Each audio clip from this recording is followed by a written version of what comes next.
امریکہ اور اسرائیل کی جانب سے ایران کے بوشہر جوہری تنصیبات پر حملے۔ ایرانی میڈیا کے مطابق حملے میں کوئی تکنیکی یا جانی نقصان نہیں ہوا۔ بوشہر جوہری پاور پلانٹ کے احاطے کو نشانہ بنایا گیا، تاہم مرکزی تنصیب مکمل طور پر محفوظ ہے۔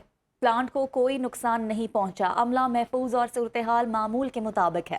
انٹرنیشنل اٹامک انرجی ایجنسی کے مطابق بوشہر جوہری پلانٹ کے احاطے میں ایک اور میزائل گرنے کی اطلاع ملی ہے۔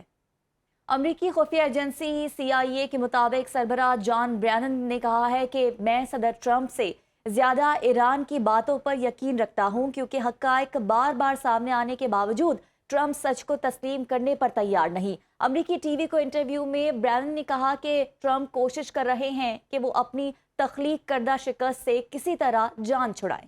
ٹرمپ دعویٰ کر رہے ہیں کہ ایران مذاکرات کے سگنل بھیج رہا ہے اور امریکی شرائط پر بات چیت کرنا چاہتا ہے، مگر ایسا نہیں ہے۔ ایرانی حکومت کی جانب سے کوئی بھی ٹرمپ انتظامیہ سے بات نہیں کر رہا۔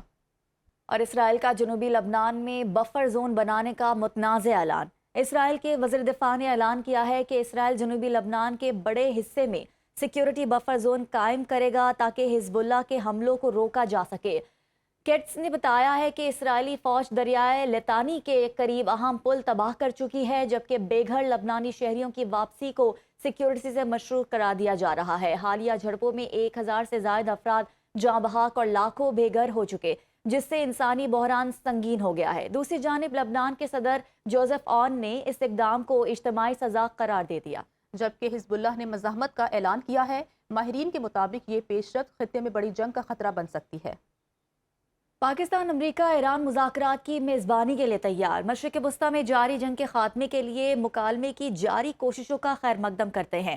وزیراعظم شہباز شریف کا ایکس پر پیغام، کہا کہ پاکستان خطے اور اس سے باہر امن اور استحکام کو یقینی بنانے کی کوششوں کا خیر مقدم کرتا ہے۔ امریکہ اور ایران کی رضامندی سے بامعنی اور حتمی مذاکرات کی میزبانی کے لیے تیار ہیں، اسے ہم باعث اعزاز سمجھتے ہیں۔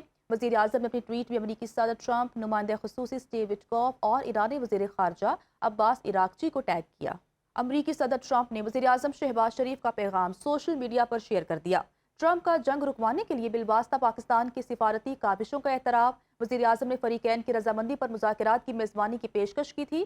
وزیر اعظم نے اپنے پیغام میں صدر ٹرمپ کو ٹیگ کیا تھا۔ ٹرمپ نے پیغام کو شیئر کر کے مثبت جواب دیا۔ امریکہ نے مشرق وسطیٰ میں اپنی فوجی موجودگی بڑھانے کا فیصلہ کر لیا ہے۔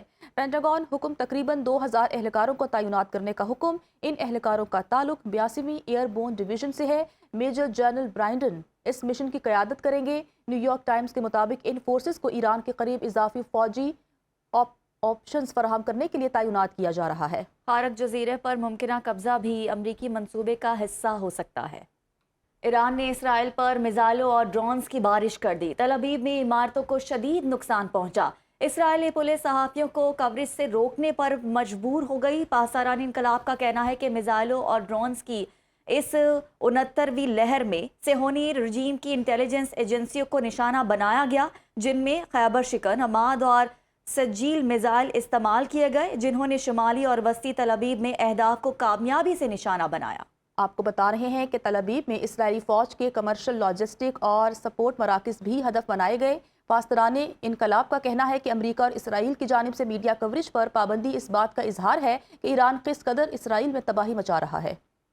کویت انٹرنیشنل ایئرپورٹ پر ڈرون حملہ، فیول ٹینک میں آگ بھڑک اٹھی۔ کویت سول ایویشن اتھارٹی کے مطابق ایئرپورٹ کو ڈرونز کے ذریعے نشانہ بنایا گیا۔ ابتدائی اطلاعات کے مطابق کوئی جانی نقصان نہیں ہوا۔ ریسکیو اور فائر بریگیڈ کی ٹیمیں امدادی کارروائیوں میں مصروف ہے۔ حکام کی جانب سے فوری ایمرجنسی اقدامات نافذ کر دیے گئے ہیں۔